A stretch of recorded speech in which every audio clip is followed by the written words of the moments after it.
On se retrouve donc pour cette revue de presse de l'économie.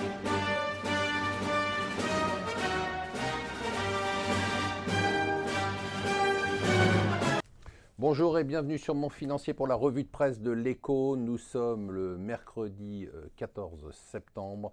Alors, on a pas mal de nouvelles. D'abord, une nouvelle très importante, très étonnante, parce qu'on répète depuis des mois que, y a effectivement le plein emploi aux États-Unis, mais que ça a peu d'impact, que ça se fait avec des jobs low cost et que finalement, tout ça n'a pas beaucoup d'importance. Eh bien non, c'est faux.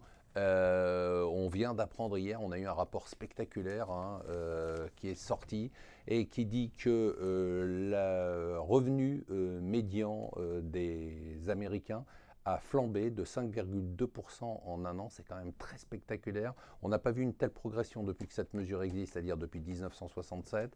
Ce qui est spectaculaire, c'est que ça touche toutes les classes de la population, y compris les classes moyennes et les classes les plus pauvres. Le taux de pauvreté chute lourdement de 14,8% à 13,5%. Et bien ça, la Fed va devoir en tenir compte.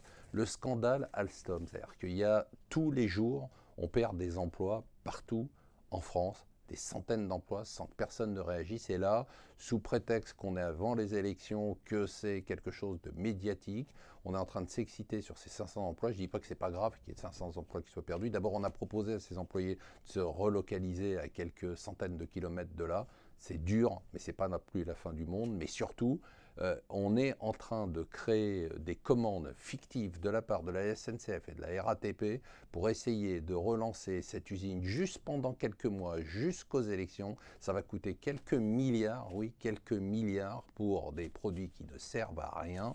Tout ça, ça va sortir de votre poche et de la mienne. C'est tout simplement un scandale. L'autre scandale, c'est la loi, enfin cette nouvelle disposition avec la retenue à la source qui est passée presque sans être visible, c'est-à-dire qu'on est en train de discuter d'un problème, tenez-vous bien, de discrimination fiscale. De quoi s'agit-il ? Eh bien, un employé dont le patron connaît le taux de prélèvement, puisqu'il y a le prélèvement à la source, et qui donc s'aperçoit que son employé aurait des revenus complémentaires, puisqu'il a un taux d'imposition supplémentaire plus important que celui justifié par son revenu, eh bien, pourrait se plaindre s'il n'avait pas d'augmentation en disant j'ai pas eu d'augmentation, c'est pas parce que je suis nul, mais c'est parce que mon patron s'est aperçu que je gagnais de l'argent ailleurs ou que j'avais des revenus complémentaires ou que mon mari ou ma femme gagnaient de l'argent. Et donc, c'est de la discrimination fiscale, c'est-à-dire qu'on va créer des nouvelles causes de contentieux complètement délirants. Allez, on passe à un sujet un tout petit peu plus léger.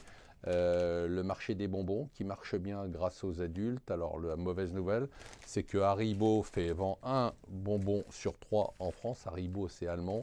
Et les marques françaises, elles, sont en train de se casser la figure. C'est-à-dire qu'on mange moins de carambars et moins de créma. Les marchés hier, c'était une journée sans, avec une rechute. Un jour avec, un jour sans, un jour avec, un jour sans. Hier, c'était les données sur le pétrole. Il y a trop de pétrole. Si la production reste à ce niveau, nous dit l'Agence internationale de l'énergie, eh bien, la demande ne suffira pas à l'absorber. Surtout, nous dit-elle, que la demande en Asie vacille, ce sont ses propres mots. Et enfin, du côté de ces dictateurs élus ou de ces présidents élus qui deviennent dictateurs, Duterte, hier, a encore fait une sortie. Il a expliqué qu'il ne voulait plus de troupes américaines aux Philippines et qu'il allait s'allier à la Russie et à la Chine. Voilà, tout ça est très rassurant. Restez avec nous sur Mon Financier.